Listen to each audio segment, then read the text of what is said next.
শ্রী শ্রী ঠাকুর বলেছেন, ভগবান সকলকার ভিতর কী রূপে বিরাজ করে জানো?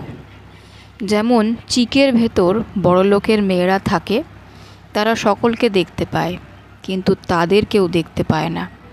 ভগবান ঠিক সেই রূপে বিরাজ করছেন। প্রদীপের স্বভাব আলো দেওয়া। কেউ বা ভাত রাঁধছে, কেউ বা জাল করছে, কেউ তাতে ভাগবত পাঠ করছে। সে কি আলোর দোষ? অর্থাৎ কেউ ভগবানের নামে মুক্তি চেষ্টা করছে, কেউ চুরি করতে চেষ্টা করছে, সে কি ভগবানের দোষ? যার যেমন ভাব তার তেমনি লাভ।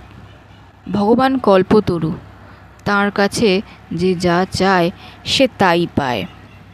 গরিবের ছেলে লেখাপড়া শিখে হাইকোর্টের জজ হয়ে মনে করে আমি বেশ আছি।